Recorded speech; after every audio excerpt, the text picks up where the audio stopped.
అరచేతిలో స్వర్గం చూపిస్తామన్నారు. భూములిస్తే బంగారం దిగేసేంతగా మాటలు చెప్పారు. చివరకు మొండి చేయి చూపించడంతో ఇప్పుడు జనం లబోదిబోమంటున్నారు. కనీసం ఇప్పటికైనా ఆదుకుంటారా? పరిహారం అందిస్తారా? తగిన వేతనాలు ఇచ్చి కాపాడతారా?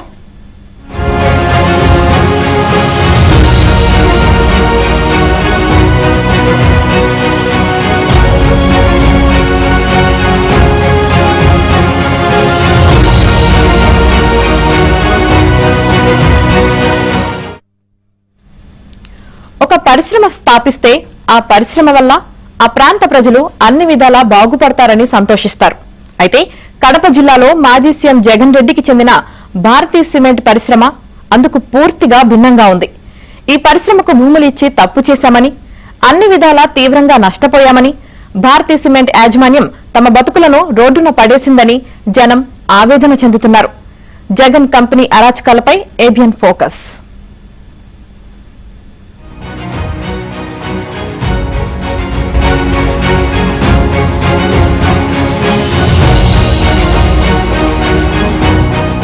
జనం భూములిచ్చి సహకరిస్తే ఆ ప్రాంతంలో సిమెంట్ పరిశ్రమను స్థాపించి అభివృద్ధికి అవకాశం ఇస్తామని కల్లబుల్లి కబుర్లు చెప్పారు.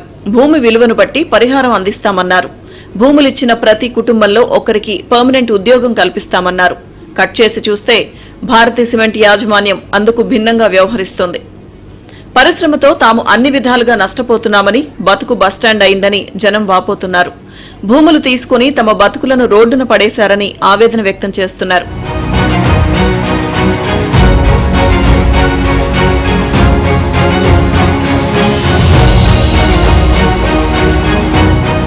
కడప జిల్లా కమలాపురం నియోజకవర్గ పరిధిలోని ఎర్రగుంట్ల, కమలాపురం మధ్యలో నల్లలింగాయపల్లె వద్ద భారతీ సిమెంట్ పరిశ్రమను స్థాపించారు. ఈ పరిశ్రమలో పర్మనెంట్, కాంట్రాక్ట్, రోజువారీ కార్మికులు అందరూ కలిపి సుమారు 2000 మంది పనిచేస్తున్నారు. వీరిలో ముఖ్యంగా పులివెందుల నుండి వైఎస్ కుటుంబం రికమెండేషన్ పై వచ్చిన వారికి 50 నుంచి 80 వేల జీతాలిచ్చి పర్మనెంట్ చేశారని వినిపిస్తోంది. పరిశ్రమకు భూములిచ్చిన రైతుల కుటుంబాల్లో యువతకు కాంట్రాక్టు ఉద్యోగాలు కల్పించి 15 నుంచి 20 వేల వరకు జీతాలిస్తున్నారని ఆరోపణలుస్తున్నాయి. ఏళ్ల తరబడి ఇవే జీతాలిస్తూ పర్మనెంట్ చేయకుండా భారతీ సిమెంట్ యాజమాన్యం వేధిస్తోందని బాధితులు ఏబిఎన్తో తమ ఆవేదన వ్యక్తం చేశారు. రైతు కుటుంబానికి నాకు కూడా 6 ఎకరాల భూమి పోయింది ఫ్యాక్టరీకి. మా పెద్దోళ్ళు అప్పుడు మేము కష్టపడుతున్నాము, మా పిల్లలు బాగా సంతోషంగా ఉంటారు, జాబ్ చేస్తారని చెప్పేసి ఆ రోజు ఇచ్చారు. వాళ్ళు మాటలు చెప్పడం కూడా జయరెడ్డి సారు వీళ్ళందరూ కూడా మీకు పర్మనెంట్ ఉద్యోగాలు కల్పిస్తామని చెప్పి ఆ రోజు చెప్పారు. అందుకే మేము భూములు ఇచ్చాము. కానీ మాకు టెంపరవరీ జాబులు ఇచ్చారు. మేము పర్మనెంట్ చేయమని చెప్పి జీతాలు తక్కువ ఉన్నాయని అడిగినందుకు మాలో మేము 30 మంది మొత్తం టెంపరవరీ జాబులు వైష్ణవి కింద చేస్తాను టెంపరవరీ జాబులు. దాంట్లో ఒక 10 మంది గట్టిగా అడగడం వల్ల వాళ్ళని సస్పెండ్ చేశారు.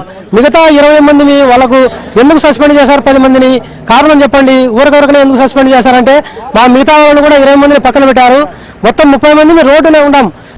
అన్యాయాన్ని ప్రశ్నిస్తే 30 మందిని సస్పెన్షన్తో రోడ్డున పడేశారని కూడా ఆందోళన వ్యక్తం చేశారు.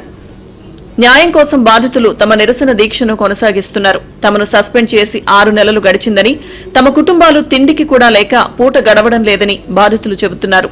భారతీ సిమెంట్ యాజమాన్య పెద్దల దగ్గర కాళ్లావేళ్లా పడినా కనికరం చూపించడం లేదని, విధుల్లోకి తీసుకోవడం లేదని వాపోతున్నారు.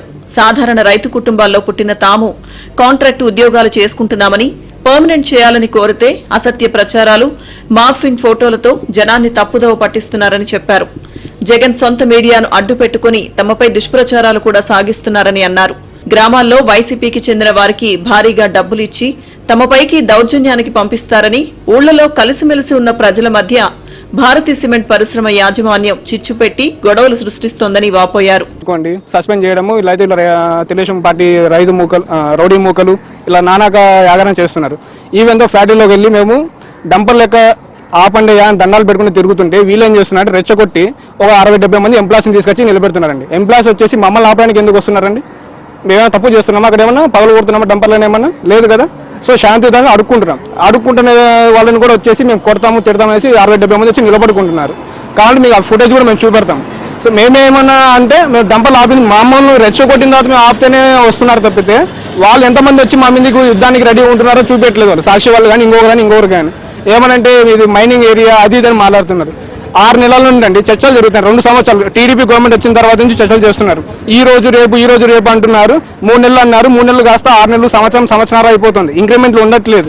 కడప జిల్లా కమలాపురం ఎర్రగుంట్ల మధ్యలో ఉన్న భారతీ సిమెంట్ పరిసర ప్రాంతాలైన నల్లలింగాయపల్లె, పందిళ్లపల్లె, అగస్తలింగేశ్వరపల్లె, జే కొత్తపల్లె తదితర గ్రామాలు కాలుష్య కోరల్లో చిక్కుకున్నాయి. సిమెంట్ ఫ్యాక్టరీలో వినియోగించే కెమికల్ పౌడర్ సమీప గ్రామాల ప్రజల ఆరోగ్యంపై దుష్ప్రభావాలు చూపిస్తున్నాయి. పిల్లలకు, పెద్దలకు శ్వాసకోశ వ్యాధులతో పాటు స్కిన్ అలర్జీ వస్తోంది. పేద ప్రజలైన తాము వైద్యం కోసం వేలకు వేలు ఖర్చు చేయాల్సి వస్తోందన్నారు. సాగులో ఉన్న పంట పొలాలపై కూడా కాలుష్యం వెదజల్లుతోంది. కూటమి ప్రభుత్వం చొరవ తీసుకుని కాలుష్యం నుంచి తమ గ్రామాలను కాపాడాలని జనం విజ్ఞప్తి చేస్తున్నారు. మరోపక్క శాంతియుత ఉద్యమంపై ఉక్కుపాదం మోపే ప్రయత్నం జరుగుతోందని కమలాపురం ఎమ్మెల్యే కృష్ణ చైతన్య రెడ్డి గుర్తు చేశారు.